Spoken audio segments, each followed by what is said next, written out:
Om Sahana Vavatu Sahano Bhunaktu Sahaviryam Karavavahai Tejasvinavadhitamastu Ma Vidvishavahai.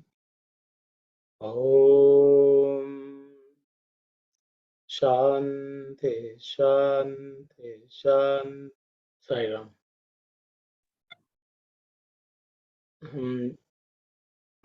We'll continue from where we left off. We had covered 6 mantras from the third Anvaka of Rudram. So we'll continue with the 7th mantra. Namo Simadbhyo Naktancharadbhya Prakrantanam Pataye Namaha. Namo Simadbhyo Naktancharadbhya Prakrantanam Pataye Namaha. Namo Simadbhyo Naktancharadbhya Prakrantanam Pataye Namaha. Just to highlight a few aspects of this mantra pronunciation. So this S-shaped one is the avagraha, silent A. Okay, Namo Simadbhyo. So it's this compound letter is Id, Ub, and Ya. Okay, Idbhyo. So the Ub is the 4th letter in the Pa Varga, and it has to be aspirated with some extra air. Okay, so Idbhya, Idbhya. Okay, Naktan, it's it, it. Okay, so that is the it's again 3-letter compound consonant, and sorry, 2-letter compound consonant, ik and tha. Udbhya, again similar to this one, the sak, ub and ya. The b is bha, is the 4th letter in the pa varga, so it has to be aspirated. Prakrantanam Patiye Namaha. We will look at the meaning. Namaha, salutation. So as I said, it's a silent here, so it's Asimadbhyaha. So Asimadbhyaha, the visarga becomes O there because of sandhi. So simple word is Asimadbhyaha. Okay. Asimadbhyaha is the 4th vibhakti or case suffix, which basically means to Asimantaha. Asimantaha is the simple plural noun. So to Asimantaha means Asimadbhyaha. So Namaha Asimadbhyaha means salutation to Asimantaha. So Asimantaha means those who wield swords, any weapon, but in this case sword, a swordsman you can say, but it's plural, swordsmen. So we are bowing down to all those who hold a sword. So as I had mentioned last time, so the one Rudra is seen as many in this world. All those who wield swords are Asimantaha, and the Rudra is the same god, is appearing as many of them. So to that form of Rudra, who appears as many, to that we bow down. So that's the meaning. Naktancharadbhyaha is the second word. Okay, Naktancharadbhyaha. So that is again the fourth vibhakti. So to Naktancharantaha. Okay, Naktancharantaha to Nakchantaraha salutation, which is Naktancharadbhyaha Namaha. Namaha Naktancharadbhyaha. So whichever way you say it. So the word Naktancharantaha means, Naktam means night, darkness, night. Okay. Chara means move. Okay. So those who move about in the night are Naktancharantaha. So all those who move about in the night, to them we bow down. Again, so Rudra is the one who moves about in the night. That's the meaning. To all of them we bow down. Okay. Then the next word is Prakrintanam.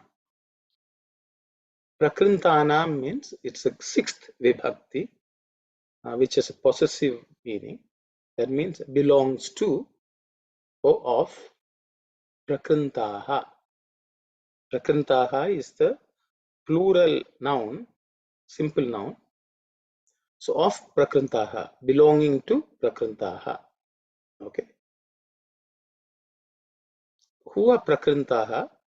They are thieves who kill and steal. Okay. As you remember, even in the previous mantras, in this Anuvaka, all kinds of thieves are mentioned. So here, the different class of thieves are mentioned. Okay. Who are basically, who wield swords, who move about in the night, who kill and steal, rob. Okay. Prakrintanam, so of those, pataye means to pati. So the lord of the thieves who kill and steal. Okay, so to that lord also we bow down. Okay, so pati means we should understand who controls, who has them under his control, who if he wishes can control. Okay, and so he's always supervising their work. Okay, he's overseeing their actions. So to that lord also we bow down.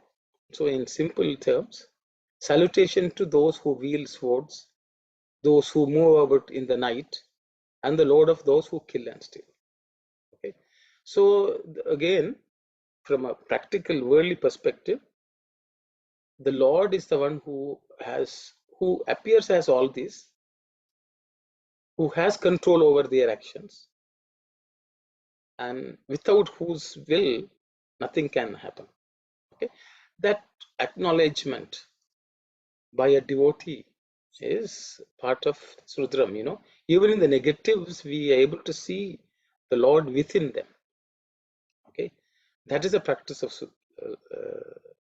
Rudra in a worldly sense. As I had mentioned, there are multiple layers of meaning. So in this case, so O Lord, who appears as all those who wield swords, means weapons, and who move about in the night. Thieves generally move about in the night, and they who kill and steal, rob. They just don't steal; they kill the person and steal. To all of their Lord also we bow down, we salute, because nothing is in our hands.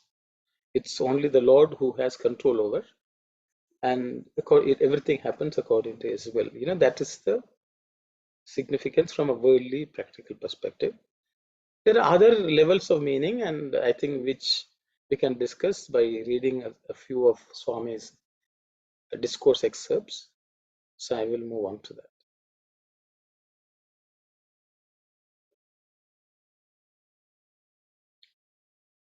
So this is a discourse Swami gave in 1993. There's a discourse 5 from Summer Course. To mankind, God gave the sword of the mind in the beginning of time. The one who trains the mind and trains it well flourishes in the world.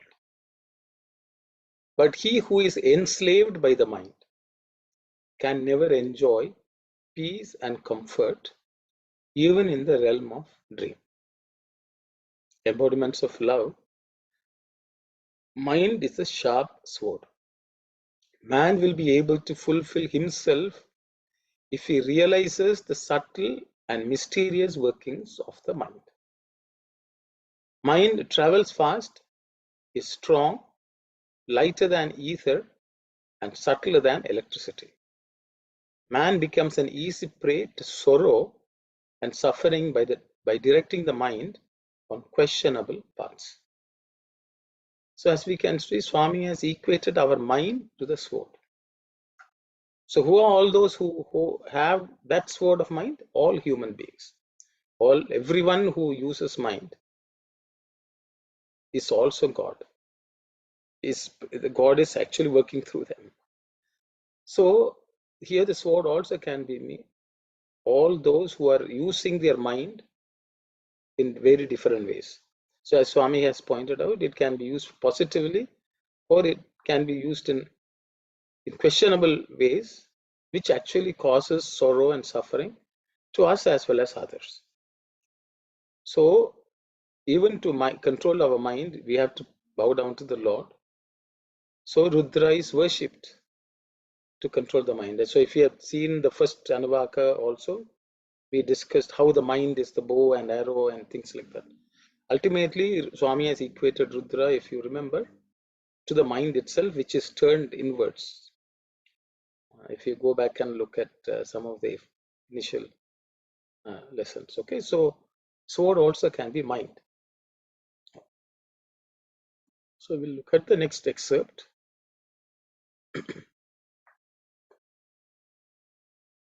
This excerpt is from Gita Vahini, chapter 5.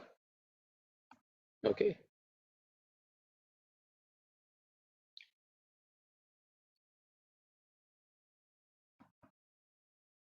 So when all beings are experiencing night, the person of steady wisdom would keep himself awake. When all beings are awake, the person of steady wisdom would be asleep. The literal meaning of this is that what is night for one is day for the other. But that would be absurd. It would mean that the person of steady wisdom is the one who sleeps during the day and keeps awake at night. The inner meaning of this statement is very profound. Ordinary people are vigilant in affairs that concern the senses that arise out of this world. Wakefulness for them is the care they bestow on worldly pursuits. But the person of steady wisdom is unconcerned with these very things, and is, so to say, asleep. What does sleep mean? It means happiness resulting from inactivity of the senses. And vigilance, it means yielding to the senses and catering to them. When ordinary people are pursuing the senses and their demands, the person of steady wisdom is asleep. This can also be put in other words. Forget the stage of Atma consciousness and you relapse into body awareness. So this is a verse from the Gita where Krishna says that the yogis are awake when others are asleep. When others are awake, the yogi is asleep. Okay, so that means when it's night for others, for the yogi it is day.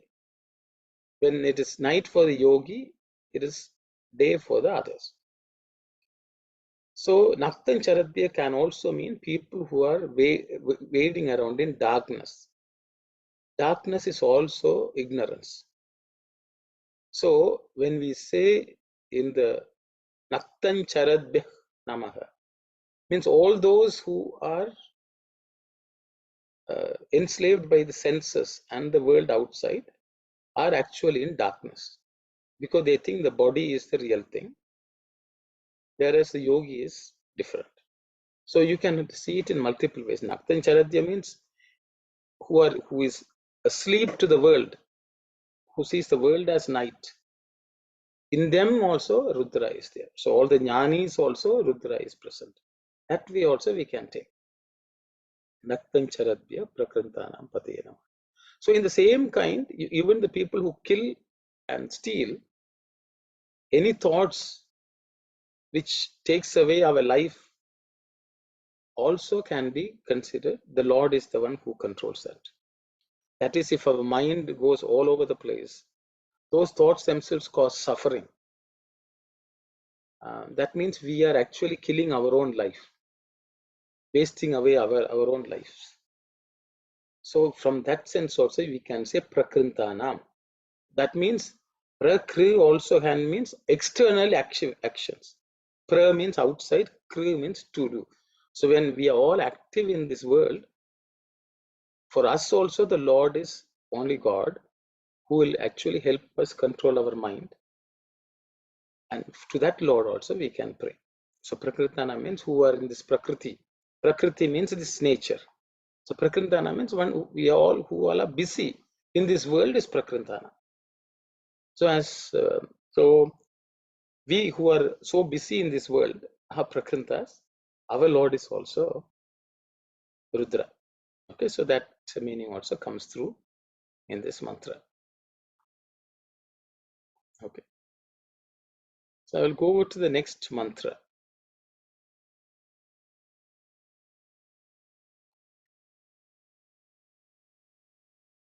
Oh, okay. Eighth mantra. Okay, sorry.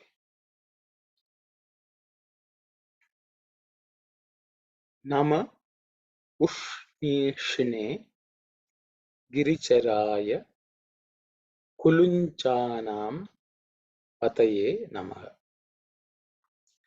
Nama Ushnishine Giricharaya Kulunchanam Pataye Namaha. Nama Ushnishine Giricharaya Kulunchanam Pataye Namaha. Just point out some pronunciation related. Ush, the sh is cerebral sh, where the tongue has to be raised up towards the roof. Ush, ni, shi. Again same. Ush, ni, shi, ne. And the rest of the words are pretty simple for most of you, I think. So Nama Ushni Shine. So let's look at the meaning. Namaha is salutation. Ushni Shine. So as I mentioned, it is the fourth vibhakti. To Ushni Shi. So Ushni Shine is the fourth vibhakti or the fourth case suffix of the simple noun Ushni Shi. Okay. Basically, Ushni Shi means one who wears a turban.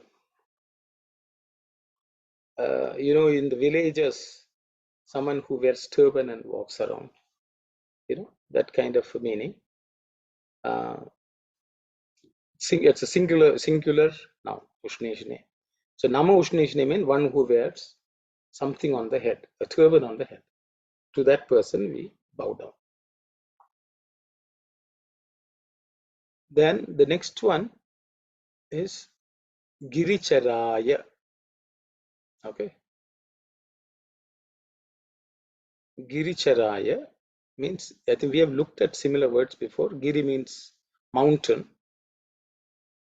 Chara means to move about. So Giricharaya means to Giricharaha. Again, it's the fourth vibhakti. One who moves about in the hills. Okay. Giricharaya Namaha means, oh the Lord, who walks around in the mountain, we bow down to you. Yes, Sister Aruna, you have a question. Brother, after the salutation, the Ushnishni, the C is right? The P, Pa. Is it P there? No, sorry, one second.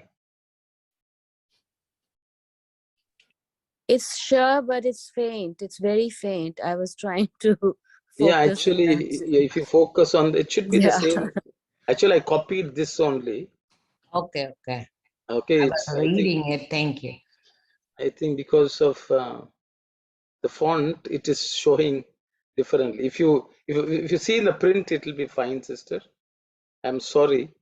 Okay, it's okay. Thank you. I Wait was 1 reading second. and No problem. So let's see. just trying to read, brother. Yeah, no problem. Brother, I don't know. I Yes. think I just printed it. It is kind of visible. Yeah, yeah, okay. Yeah, it is visible. Yeah. Now you can see, sister. Yes, brother. Thank you. Yeah, so I am trying to pack much material in the screen, so that's why you are seeing it as P per, but it is okay. So I hope now it's clear. Okay, Giricharaya means one who moves about in the hills. Okay, so you can say Kailash is also the mountain. The Lord who moves about in Kailash also you can take it as Giricharaya or Himalayas. Okay, to that Lord we bow down. The next one is Kulunchanam Pataye Namaha.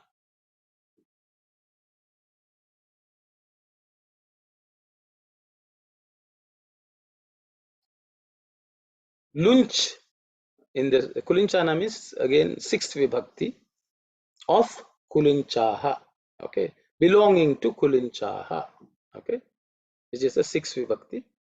So who are these Kulinchaha? Means the meaning which the commentators have given, I have just reproduced. Those who take possession of lands forcibly.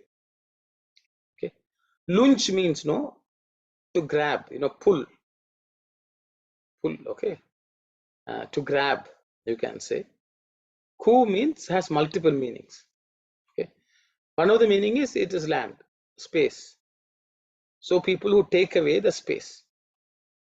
Okay, so you can see people who wear a turban and walk around in the hills area, they forcibly take away land from people. So this is like normal village people, or who are taking sheep for grazing and things like that, cow herds. They sometimes take over certain land from others. That kind of meaning is also. Such people also God only. People who usurp the lands of others. They are Kulinchaha. Okay, that is one meaning. So salutation to the one who wears a turban, one who moves about in the hills, the Lord who takes possession, Lord of those who take possession of lands forcibly. So this is the meaning which the commentators have given, so I have produced it. But it also means that, one who wears turban also can mean one who is whose head is covered from other things. It's like a protection. Okay, that means our thinking is protected from other external influences. That is also turban. So nothing in the world will affect our head. The head is all safe. That means our mind is steady. That also can be taken as a meaning. Giri also means Vedas. So Giricharaya means who lives according to the Vedas, also Girichara. So we can say those who follow the Vedic Shastras and lead a life of that nature, also Girichara. So the Lord is the ultimate example of one who follows the path of the Shastras. Okay, to that Lord we bow down. Okay, then Kulinchaha also means removing stuff, So who plucks out all bad thoughts also is Kulincha. So we can bow down to the Lord who takes away. See, different thoughts take up space in our own head. That has to be pulled out and thrown away. And only the Lord, and whoever does that, they are being helped by the Lord. So we can even take it from that sense. So for us to remove all our bad thoughts, the Lord is the one who helps us. Then we'll be able to walk the path of laid down by the Vedas. and we will be protected from anything outside. So that is another meaning which we can take for this. There are some excerpts which I have given later on which we can discuss, but that's also another meaning of this. Nama Ushnishine Giricharaya Kulinchanam Pataye Namaha. Okay. We'll go to the next mantra. Mantra number 9. Nama Ishu Madhvyo Dhanva Vibhyascha Vo Namaha. Nama Ishu Madhvyo Dhanva Vibhyascha Vo Namaha. So from this mantra onwards, there's something we'll see which is Vo. So we will discuss that. For a few mantras that is used. So the meaning is, in terms of pronunciation, the Udbhya, I think we have already covered. The Bha in that Udbhya should be the fourth letter in the Pavarga.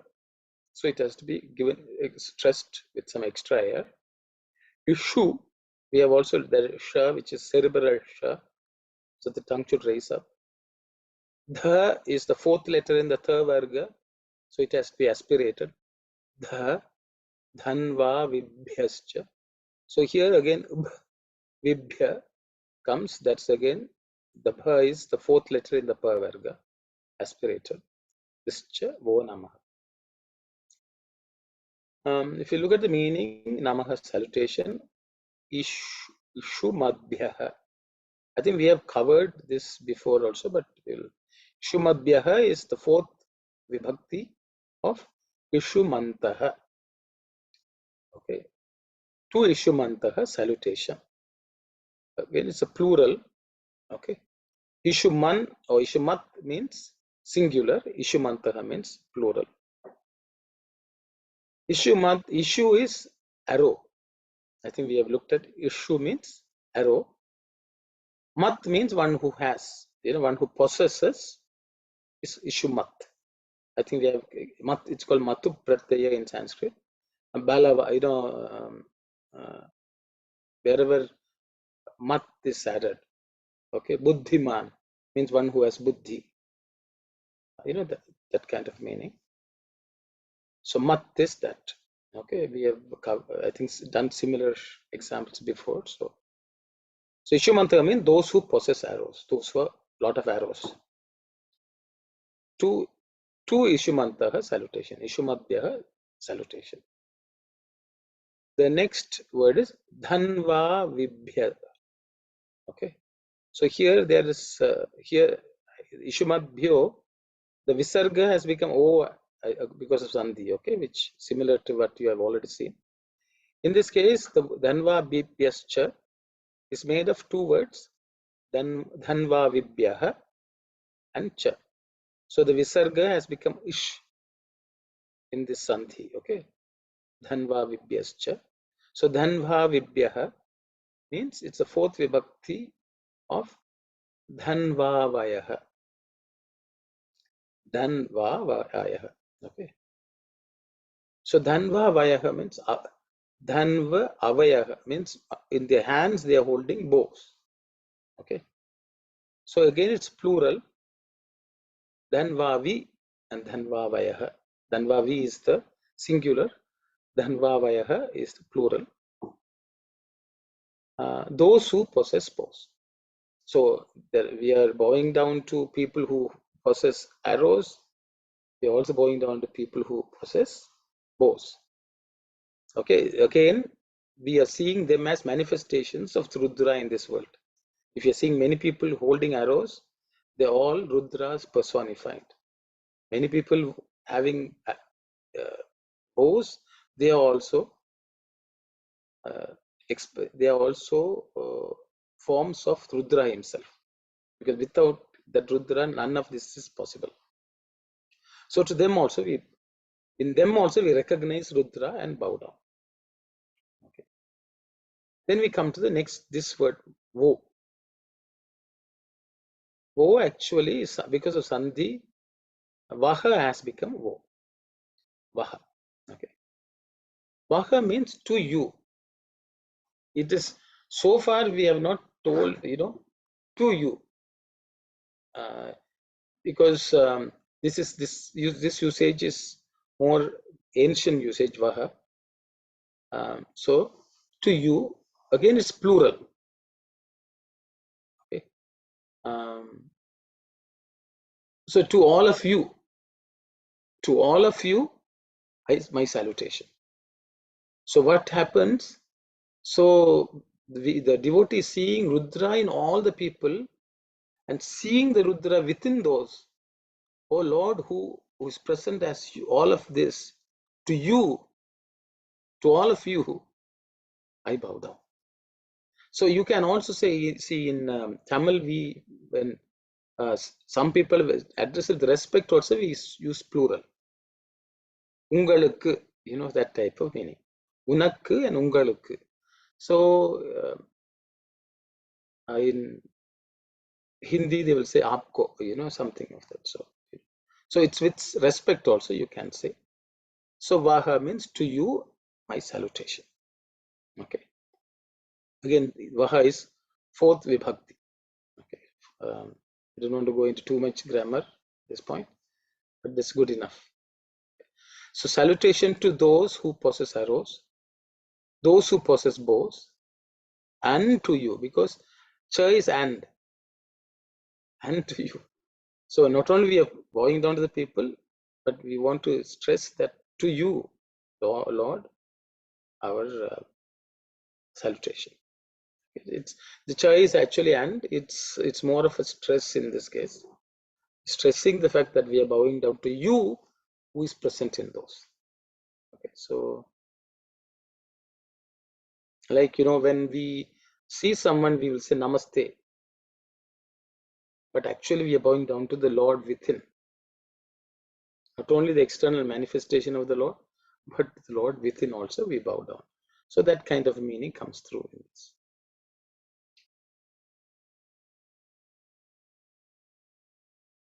So look at the next mantra also, because I have clubbed about two, three mantras which is similar in nature, and I will look at excerpts from Swami after this. Okay, so this is the 10th mantra in the third Anuvaka.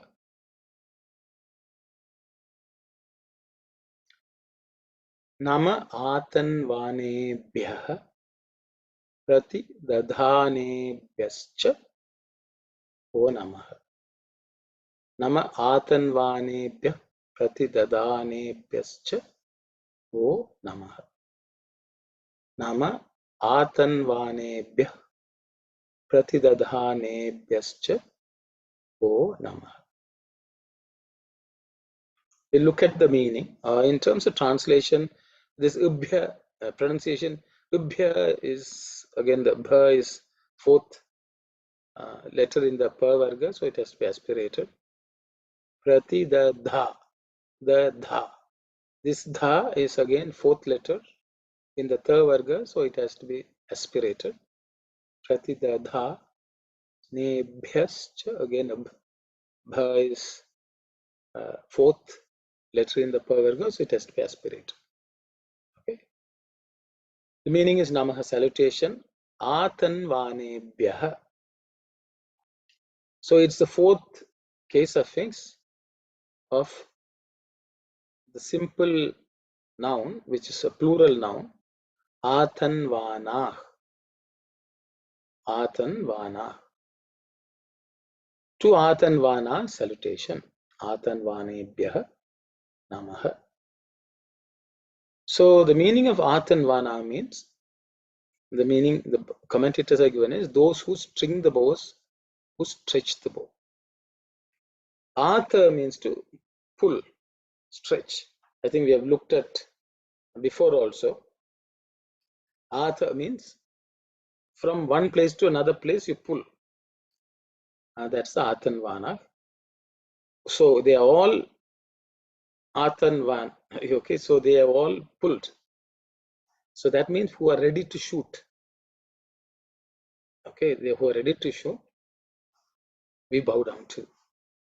So the devotee seeing even those who are all about to shoot as embodiments of Rudra. Okay, to them also we bow down. The next one is pratidadhanebhyah. Again, this is fourth vibhakti of pratidadhana. So it's a plural noun. Pratidadhana.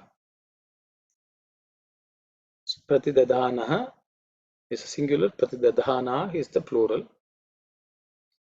Those who fit the arrows and take aim. Pratidadhana means not only they have stretched, they are taking aim with the arrow.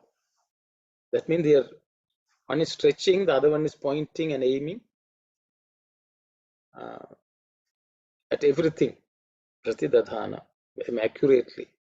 That kind of meaning. So people who have stretched their arrows, bows, and fitted the arrow and aiming, to them also our salutation. Cha and Vaha, similar to the previous mantra, to you, in who is in all of them. To you, I bow down. Okay. So even though there are many people who may be attacking us, in all of them there is you are present. And to you, I bow down. Because in the Bhagavad Gita, Krishna tells Arjuna, when you are fighting with everyone, think of me and you fight. When you're killing them also, know that I am within them. And I will never die. The bodies may die. You know, that kind of meaning. So even when others are attacking, you should be able to see divinity in them. We should not forget the divinity who is inside them. So that kind of meaning comes through. Salutation to those who string and stretch the bows, those who fit and aim the arrows, and to you, O Lord. Okay, that is the one meaning of this mantra. So we look at some excerpts from Swami's discourses.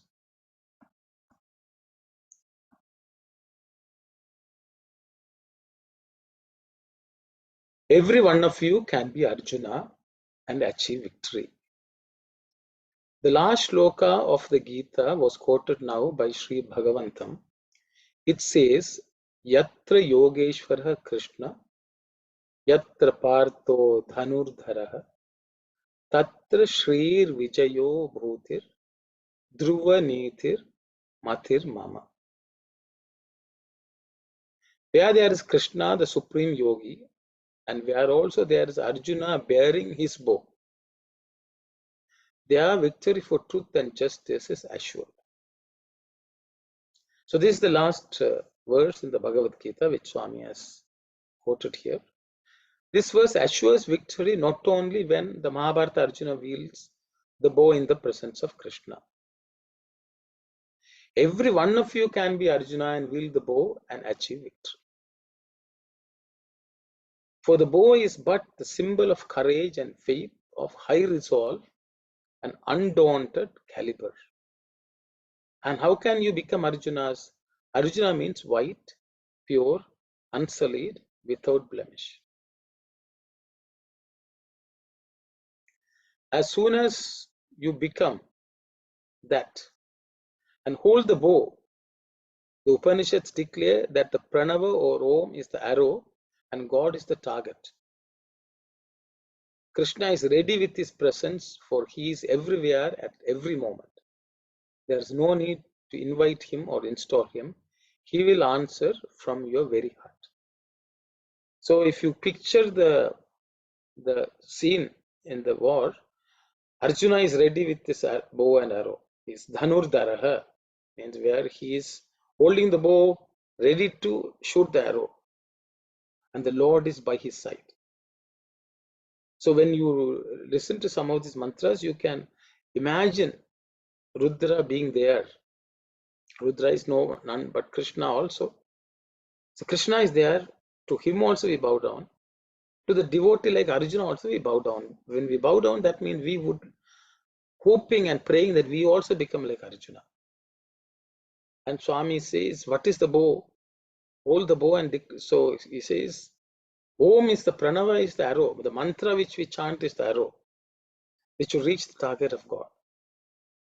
So that way also we can take the meaning. Who are all the people who are chanting Om, who are chanting mantras and worshipping the Lord, whose mind is ever ready to worship that Lord, to them also we bow down. So in that way, we also imagine that we also should become that. So bow and arrow has multiple meanings, which of a higher nature in the Upanishads, and Swami has given it here. So the worldly sense also, we can see bad people also that way. People who are attacking also, we can look at it that way. But we also can see the Lord is the one who is the Lord of all those who are going towards the Lord, who are using their mind to shoot the arrows at the Lord.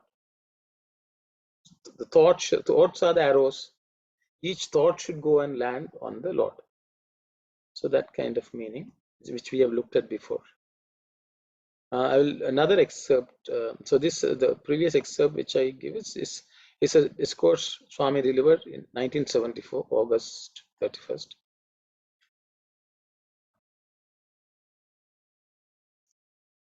The entire creation is bound up with the name and form and is thus unreal.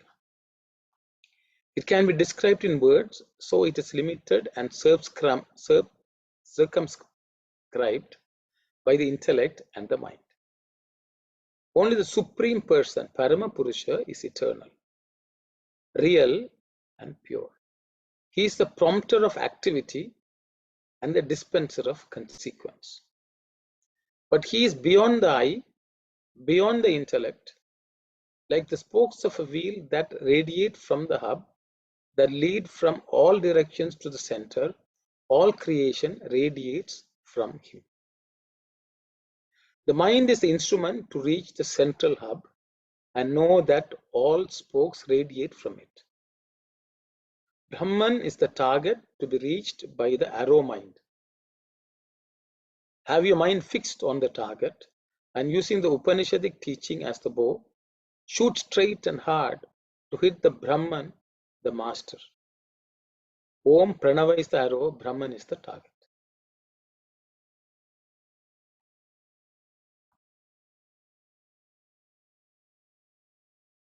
The Brahman illumines the individual soul, Jivi, by getting rid of reflected in the inner consciousness, Antakarana. One has only to turn the consciousness away from the objective world, contact with which contaminates the mind. Now train the inner consciousness to meditate on the Om with single-pointed attention. Pratidadhanebhyaha. Okay. Meditate on the Atma as unaffected by the individual, though it is in one and with one and activating one. Okay. Meditate on the Atma as unaffected by the individual, though it is in one, with one and activating. So the Atma is within us, but it is not affected by us. Meditate on him in the heart, from which the countless subtle nerves, nadis, radiate in all directions. If this process is followed, one can attain spiritual wisdom, jnana. This is from Upanishad Vahini, chapter 4, where Swami is writing about the Mundaka Upanishad. So as you can see, the bows and arrows which the Rudram describes are the mind, our thoughts, the mantras like Om and the Brahman. That is the real fight. That is what everyone has to fight. Because when the mantra is, sword, arrow, bow, we have all sorts of, worldly meanings, and we think, how come God is? Yes, God is the Lord of everyone in this world also. But at an inner level, at a subtle level, it means this. Ultimately, the entire war is waged in our mind. We will go to the next mantra.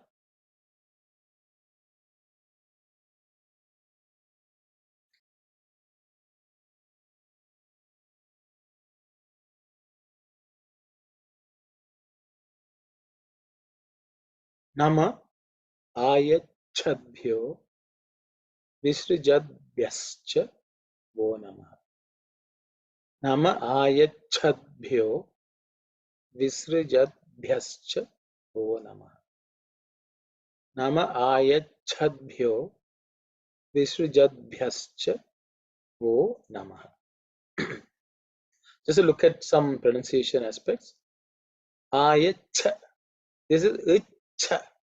This Ich is the first letter in the Cha Varga. Cha is the second letter in the Cha Varga. So the Cha has to be aspirated with extra air. Icha. Okay. Icha. Something like sneezing. Okay. With stress, a lot of air. Icha. Again, Ubhya. So the Ubha is the fourth letter in the Pa Varga. So it has to be aspirated. Vishnu Ja Ubhya. Again, that Bha is the fourth letter in the Pa Varga. So it has to be aspirated. Okay. So we'll look at the meaning. Namaha, salutation. Ayachadbhyaha. Again, this is the fourth vibhakti of Ayachantaha. To Ayachantaha means Ayachadbhyaha. Ayachadbhyaha Namaha means to Ayachantaha, salutation. So Ayachanta means also to pull the strings of the bow. Okay, already we looked at stretched. This is another stretch of the same thing. You know, you were almost ready to shoot. Ayachanta. To them we bow down. So, you know, you can imagine, you know, there are people getting different thoughts, ready to speak. Then it's almost coming out of the mouth. You know, all that kind of meaning. So just the way the arrow is just ready to be shot, you know, that kind of how the sages were visualizing all this. And they bow down to the Lord, because so as we think, we should think of the Lord. As our words are formed, we should think of the Lord. As they're coming out of our mouth also, we should think of the Lord. So that is a real thought, you know, arrow being shot by everyone in this world. The mind is continuously shooting arrows. Visrujadbhyaha. Vishrujadbhyaha. Again, this is the fourth vibhakti. So here also it's plural, okay? To all those who are ready to shoot, full and ready to shoot, we are telling, we are bowing down. Vishrujadbhyaha means, again, fourth vibhakti of Vishrujantaha. To Vishrujantaha means Vishrujadbhyaha. Okay, Vishrujadbhyaha Namaha. To Vishrujantaha, our salutation. Visarjana means to let go. Visarga also we have looked at. They all come from the word Sru, you know, Vishruja. So that means they let it go. So the arrow has been released and discharged. To them also we bow down. Okay. Cha Vaha. Vaha is to you. So it's a Lord who is present as so many in this world, who are all shooting arrows. But let go of the arrows. That means the thought has come, now we have let go of the thought. So sometimes thought travels as a word and goes somewhere. So to anyone from whom the words are coming out, we should think, oh, they have shot, but the Lord is the indweller in them. So we bow down. So even the arrows which come towards us will turn into flowers. We have read many, you know, stories of miracles of devotees who are unharmed by attacks on them. Why? Because they all worship the Lord. Even at the height of people being attacking them, they saw the Lord and worshipped, and everything changed. So from that sense also we can see. But so salutation to those who pull the strings of their bows and those who release and discharge arrows. And to you, O Lord, our salutation. I will look at some excerpts from Swami's discourse. This discourse from 1979, summer course. Krishna told Arjuna, although I have no desire and I am not bound by karma, I undertake work. I have entered this battle and become your charioteer. Not because I do not have horses of my own to look after, but because I have vowed to restore dharma. Arise, Arjuna, for the peace and prosperity of the world. the clash of arms and the shower of arrows are inevitable. Many who today insinuatingly aver that the Mahabharata war, in which Krishna himself took part, had wrought destruction and killed 40 lakhs of people. However, they forget that Krishna's motive behind having the wicked Kauravas annihilated is like the doctor's motive in performing surgery to remove a malignant tumor from a patient's limbs. Lord Krishna played the role of the supreme doctor and his dear devotee Arjuna as the compounder and performed the surgery of the Mahabharata war to remove the Kaurava cancer from the well-being of the world at large. So even in a worldly sense, when God wants to effect some change, he undertakes many activities like this. So I thought I would just point that out. We'll look at the next mantra. Sorry, can we go back to that excerpt, please? See, the God is not here. The Krishna is saying this is just a little bit of deviation, but not bound by karma. But God also, when they take the avatar, they bound by karma. Am I right, please? Sister. Yes, please. So I think there are two things. See, every karma has a result.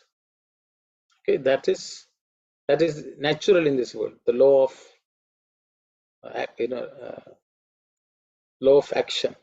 Okay, every action has an equal and opposite reaction.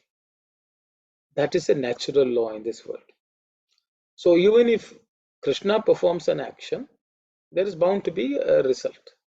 Okay, but the meaning of being bound, that means that does not pull them down.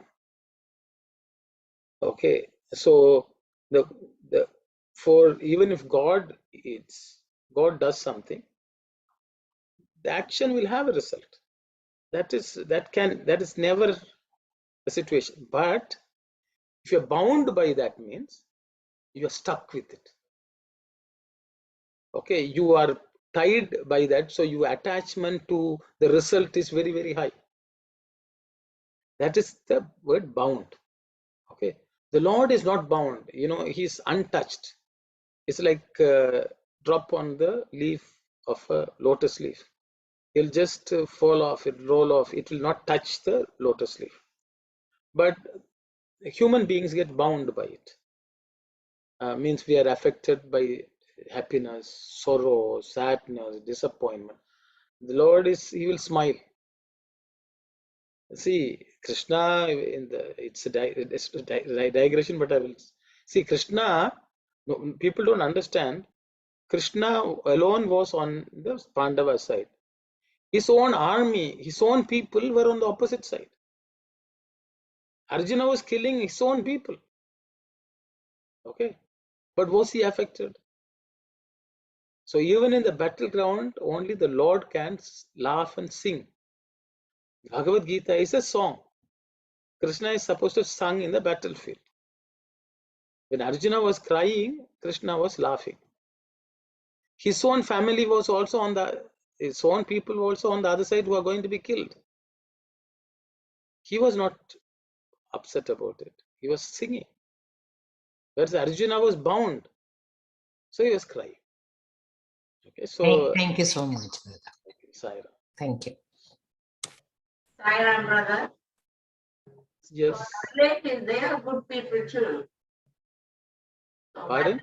the good people. The grandfather and everyone, they are. See, if your limb is good, if the cancer has to be removed, sometimes you have to amputate the entire organ, limb. If gangrene is setting in, and the doctor will remove the entire limb. Even good parts also go with it. But the thing is, as Krishna says, the Atma doesn't die. The Atma doesn't die. So just the person's limb is cut off, the person doesn't die. Okay, so that is the way the Lord does surgery for the benefit, but he doesn't do it for pleasure, happiness, joy. For the welfare of the world, the Lord does many things. We are the ones who are thinking, oh, this is good, this should not go, that is bad. But the Lord doesn't look at good or bad, but the welfare of the world is what matters. So the world has to go. So we'll go to the next mantra. Brother, I have a question, Sai Ram, if I can ask. Yes, if you have the answer, sister. When Krishna says to Arjun that you pull the bow and then think that it is it's me, my soul that you're hitting the bow at, because Krishna is taking the damage. How did Arjun had so much courage to shoot the bow at Krishna, because it was pointing at Krishna's soul, like it says. So it's like, asking the doctor, how are you amputating the person? Wouldn't the person die, So a doctor knows that the person will not die. So see, Krishna gave the teaching to Arjuna, actually, if you go to the second chapter, Nainam Chintati Chatrani, like that, he talks about Atman. Atman is not, it's not pierced by your weapons. It is not burnt. It is not, it does not become wet. Okay. Right. So that confidence Krishna gave Arjuna. He said only the body is falling down, but Atman can never be touched by your arrows. Makes so sense. Even if Krishna is, if the Lord is there in the person who is falling down and dying, the arrow will not touch Krishna. Right. Okay. So they had to be eliminated, and no matter what, it must The be body has very to, hard. the body and the action has to be eliminated for whatever, the Lord knows better, for the welfare of the world. But the thing is, Arjuna knows that the arrow will not pierce Krishna. The real Atman will not be touched by the arrow. It is much beyond all that. Makes sense. That is the confidence which Krishna gave. Yeah. Thank you, Sai Ram. So we'll go to the 12th mantra. Namosyadbhyo vidyadbyascha o namaha. Namosyadbhyo vidyadbyascha o namaha. Namosyadbhyo vidyadbyascha o namaha. Just some pronunciation aspects. The again is silent here with an avagraha. Udbhyas, again, we have looked at, so it's a bha in the fourth letter in the pa varga. Vidya, okay. The ud is again fourth letter in the ta varga, so it has to be aspirated. Vidyascha, vidyadbyascha, okay. Namaha salutation. Asyadbhyah means it's the fourth vibhakti of Asyantaha. Asyantaha is the simple plural noun. To Asyantaha means Asyadbhyah. Okay. So Asyadbhyah Namaha. So all the people who shoot the arrows, continuously shooting arrows, we bow down to them as embodiments of Rudra himself. Vidyadbyascha, Vidyadbhyah and Scha. Again, the Visarga has become Ish and Cha, that's Sandhi. Okay. So Vidyadbhyah means to Vidyantaha. Vidyantaha means who pierce, or shoot the arrows and pierce us. To them we bow down. Okay, even if the arrow has pierced us, then also you bow down to them. recognize the Rudra within them and bow down, not to the external person. Okay, so the Rudra is the one who has manifested. As all these people are shooting arrows, we bow down to that person, to that Rudra, to you. Okay, salutation to those who shoot arrows, those who pierce the objects, and to you. So objects means the body is the object, other bodies also object. All that is not the real Lord. The Lord is only beyond, who is within that, but it's not affected.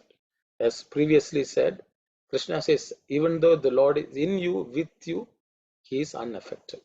Okay, to that Lord we bow down. Now we look at a few excerpts.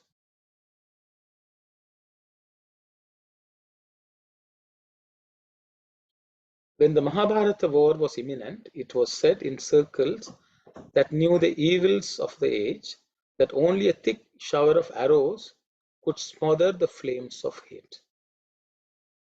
Now it is the other way. Only a thick shower of love can smother and destroy the flames of anger, fear, and anxiety that envelop the world. So this is a discourse Swami gave in 6th March 1970. So he says, in this time and age, the arrows which have to be shot are arrows of love. That's what Swami wants us to cultivate love and shoot with that love. And that way we can overcome the world. So Swami used to, with the students, Swami used to, from the balcony, Swami used to do like that and shoot. Swami will say, then you'll see, what you shoot? Love. The gun is love gun. So with that you shoot everyone. I like that Swami used to joke. So that means we should spread love, and through that we can put out anger, fear, anxiety. So that is asyadbhyaha, visrujabhyaha. So the love should penetrate other people. So such people also we bow down. So it is an instruction to us that we should be shooting the arrows of love so that we overcome all the problems in this world. And to us, the Lord is the one who is. So who is able to shoot those love arrows? It's the Lord. So by surrendering to him, he will shoot the arrows through us. Because only he can shoot the arrows of love, not us. So that also comes through. Asyadbhyaha visruchabhya. Okay. Okay. Namosyadbhyo vidyatbyascha. So that means the Lord is shooting arrows of love through us. That we can see. And to that Lord we bow down. Okay. Namosyadbhyo vidyatbyascha. So